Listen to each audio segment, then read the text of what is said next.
Well, hello, everybody, and welcome back to The Ripple Effect. It's been a couple weeks, you've probably noticed, since you've heard from us, and we're kind of take a different rhythm a bit in the summer and just kind of go once a month here in June, kind of mid-May, and then June and July. We're just going to drop this episode in June, another episode in July, just kind of give some time for rest, which is very interesting because rest is our topic today. That's very fitting. It is. Yeah. So we've been talking a little bit about just kind of some of these, like they're biblical and non-biblical topics, probably, you know, they could be seen as both, and kind of looking at them from different angles and thinking about rest. And, you know, if you look back, I know you're an Old Testament guy, and if you look back, no one understood rest better than the Hebrews.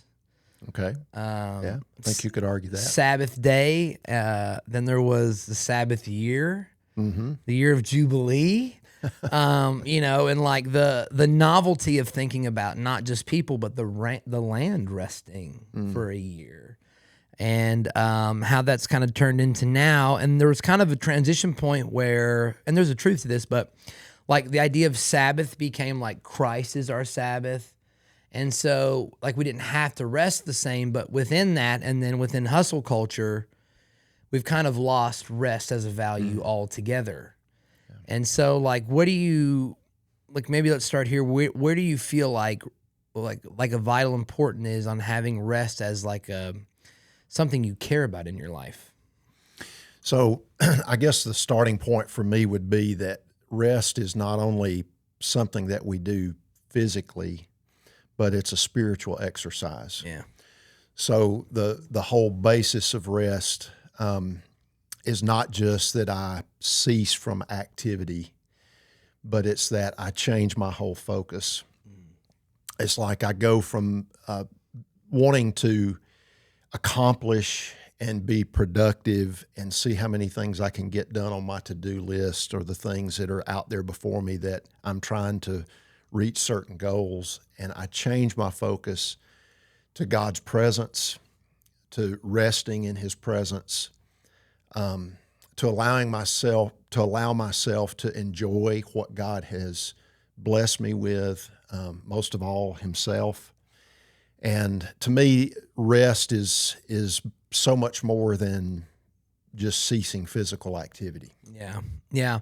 And I would say too, like, and this is where I think it often mostly fails, and tell me if you agree with this, but especially in today's world more than ever, rest is something you actually have to plan for, which feels counter to it, but you really have to, like, you know, when me and Bailey Sabbath during the week, like, you have to prepare yourself for something like that. You can't just do it because it affects. Yeah. You know, like, we try to go pretty low as far as like outside communication and what we're doing in the outside world. And like, you have to let people know, or like, you know, like vacation, like I would basically throw my phone in the sea when I'm gone. I don't answer any texts. I don't answer any calls. I don't answer any emails. Like, I'm gone.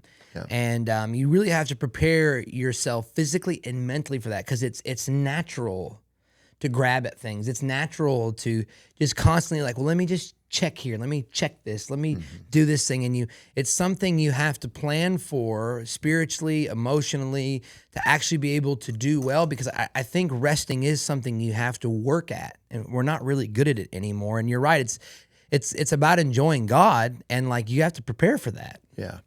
Well, in our culture, I mean, this probably goes without saying, but I think the reason that rest is something that people don't pursue, maybe two reasons. But number one is it's not rewarded. Yes. Our world does not reward rest. In fact, sometimes rest is looked down on. Yeah. And it can be looked at as being lazy.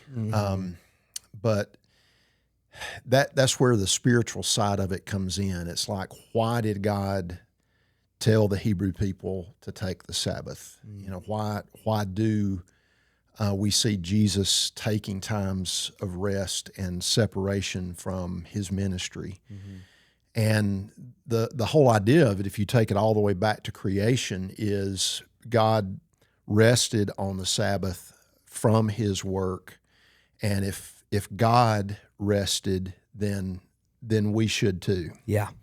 It's like it's from the very beginning, and we see that pattern over and over again. And if you fast forward to the life of Jesus, Jesus didn't work for rest; he worked from Yeah, that's rest. really good. It's like he lived out of the rest and the time that he spent with God. His ministry flowed out of that. Yeah. And so when we just live a life of go, go, go, accomplish, accomplish, accomplish, we are not wired, not only physically but spiritually, for that. We will burn out. Yep.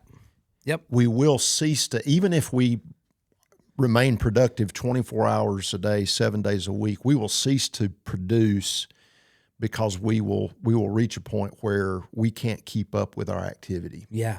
Inwardly, we Yeah. just can't keep up with it. Yeah, it becomes exhausting. And I think, here's kind of how things have gotten perverted is we get a day off, but now our day off is I've got to mow the grass. Right. I've got to do this. I run all my errands. I pay my bills. I go here. Or we fall into the trap of our kids are involved in 50 activities. So every waking day off or every free moment of my existence is taken up by somewhere I've got to take my children. And then we just end up tired, exhausted people who, like you said, like we have to be able to work from rest, not work to it. And that is where we begin to reset our bodies. You know, we were talking earlier about the idea of like there's this thing called the blue zones, and there's 5 cities across the world that like they live to about 110, 112. Their longevity is better. Their lives are better. They have almost no diabetes, no chronic illnesses, no cancers, nothing like this. And it's amazing their value for community and genuine rest. Like they have long periods of time where they rest. Yeah. And you're right. I think the great lie is that if I'm resting, I'm wrong. It's lazy. It's bad. I'm a bad person now because I'm taking a break. And it's like, actually, no, like, you know, you can't do deep work without rest. And so you can live a shallow life of shallow work. But without deep rest, you really can't do any deep, meaningful work in your life. Yeah. You know, there's kind of another wrinkle to it that comes to my mind that I think one of the reasons we avoid rest is not only that it's not rewarded, but I don't think we know how to rest, or maybe to say it a different way, we're actually afraid to rest because when we're quiet, when we're not on our phone, when we're not engaged in activity, that's when the real us emerges, and that's when we are most present to God. And I think sometimes people avoid rest because they don't know how to be present to God. Right. They're actually afraid of that. And it doesn't feel right to them because they're so used to being active. Yes. Yeah. Yeah. Yeah. There's something, and you know, it is funny because, like, you know, I don't know if you've ever done. I think you've done one of these too. But like I try at least once a year to go on like a silent retreat. So 3 or 4 days of no talking, no nothing, and man, you really learn about yourself. You do. 2 or 3 days of no noise, and you begin to go like, "Am I crazy? Am I a psychopath? What's wrong with me?" And like you begin to discover yourself in that place, and it is hard to look at God and God look at you with no blocking and distraction in the gap space. Yeah. And you're right. Rest really forces you to think about yourself and your life. And if we do things, I don't have to think about that. And you know, there's a great quote from Bill Johnson. He often says that busyness is artificial significance. Yeah. And I think busyness makes us feel significant. Right. And if I just keep doing, I'm worth something or I am something. And it's like, actually, no. It's a false sense of significance. And we actually can only find our value and our worth in Christ. And outside of that, we're just trying to add on to something that doesn't need any additives to it. Yeah. You know, and like there's this weirdly hard place where we have to retrain ourselves because it's the opposite of the culture today. We have to retrain our bodies and our minds and our way of thinking to go, no, I'm going to say no to these things. Like I talk about this a lot, but my parents gave me just as many no's on things I couldn't do, Yeah. as many yeses as things I could. And it was terrible. And I felt like I was being abused as a child. But it was because of the value of rest and balance that my parents taught me and how to live, Yeah. you know? You know, there's something else too about rest that when I think about it, you find this both in Exodus with Moses, when God promises Moses that he'll go with him and he will give him rest. Yeah. That's one of his big promises and Moses isn't even asking for rest, but God knows that's what he needs. He said, I will go with you and I'll give you rest. And then Matthew 11:28, where Jesus says, come to me, all you who are weary and heavy laden, and I will give you rest.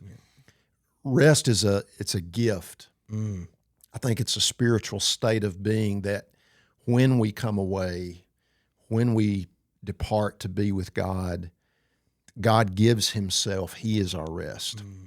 He gives us that spiritual state of being where we're not hurried, we're not pressured, we're not anxious, we're at peace, and in that we are refreshed and recreated. Yeah. And I don't want people to get the idea that can only be when you're just doing nothing else but praying. I mean, some people find that rest when they're on a fishing boat.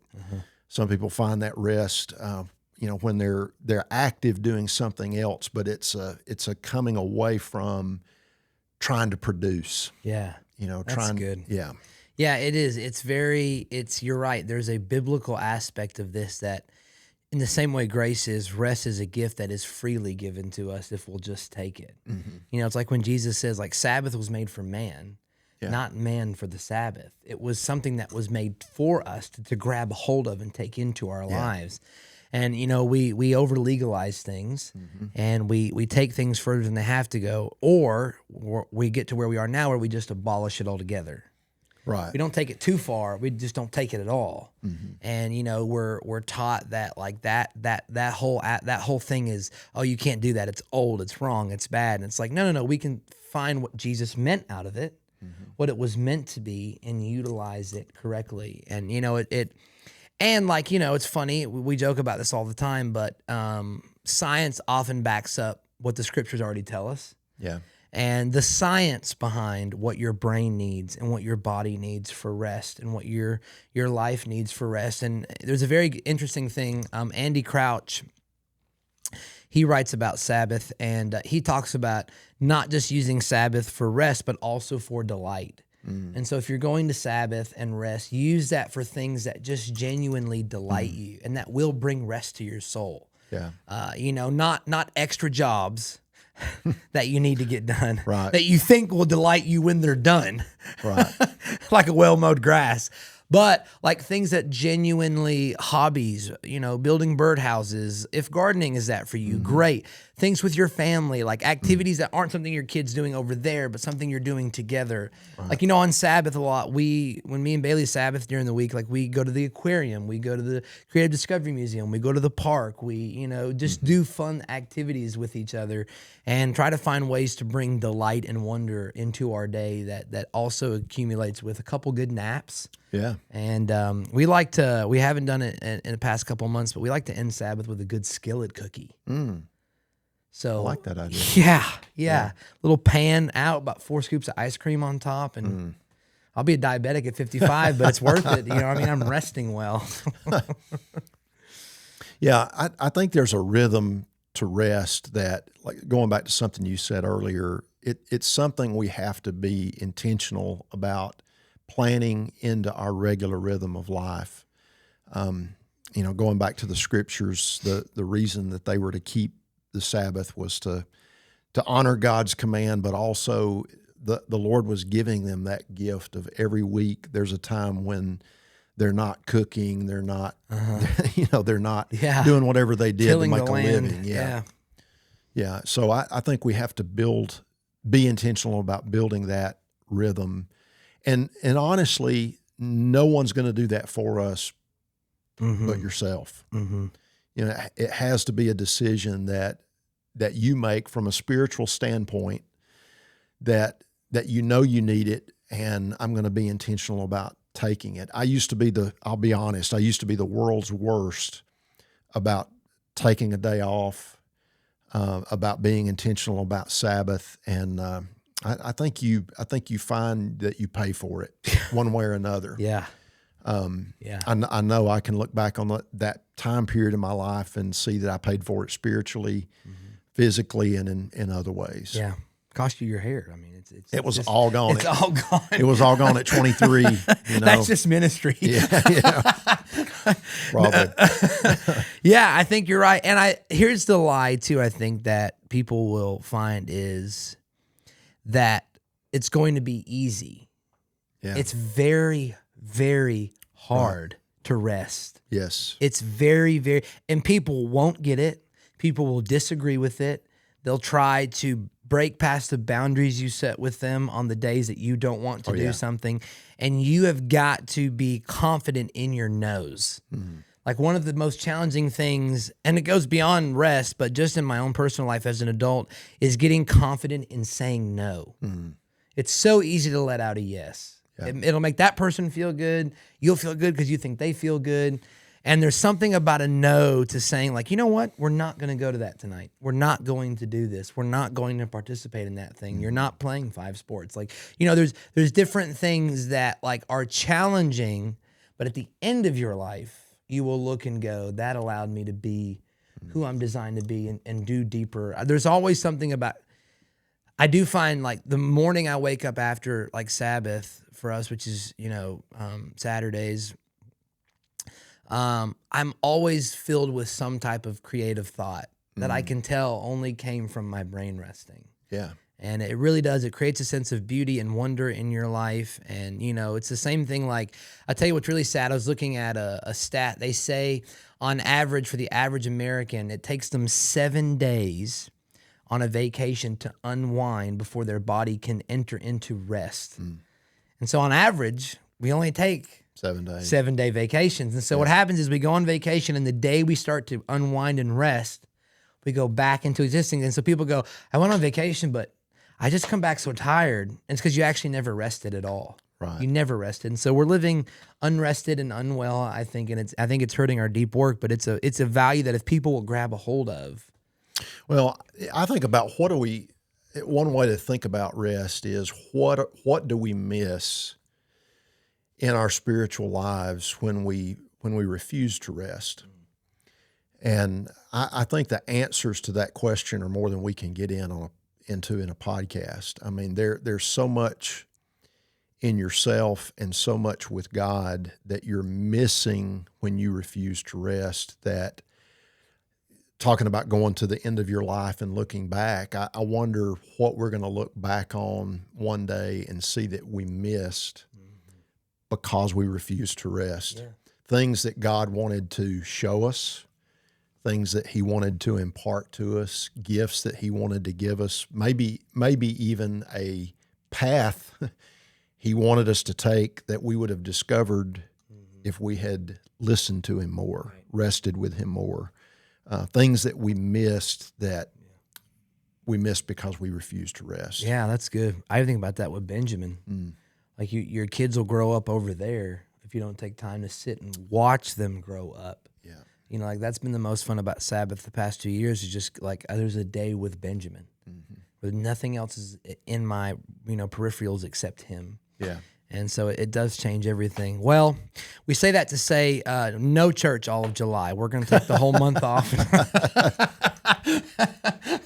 We were setting that softball up for people. Yeah. Noah is kidding. Yeah, I am joking. We'll have service every Sunday at 10. Make sure you're there. No, but we just encourage you. There are so many great books on rest and Sabbath. If you're looking for any, we'd love to send you some recommendations. You can send us an email, come find us. But I just encourage you with your families to sit down and determine what rest means for you. How do you rest? What no's is it going to take? What yeses is that going to take for you and your family? And how can you go about creating in your lifestyle a spiritual discipline for resting? Do you have any other thing else? I would just say it's worth it. Yep. It's worth all the effort, time, thought, planning to get to that point. Yeah. Amen. Awesome. Well, if you have any questions, ask us in August. We're resting right now. No, but if you have anything, let us know. Email us, contact us. Thank you for listening. Thank you for all the feedback of all the people who've been enjoying this. We're getting close to a year. Wow. We're getting closer to a year, and it's been a lot of fun. And one of the things we'd also like to say is if you have any topical things that you would like to learn more about spiritually, any other topics we haven't discussed yet, you can email us, come find us.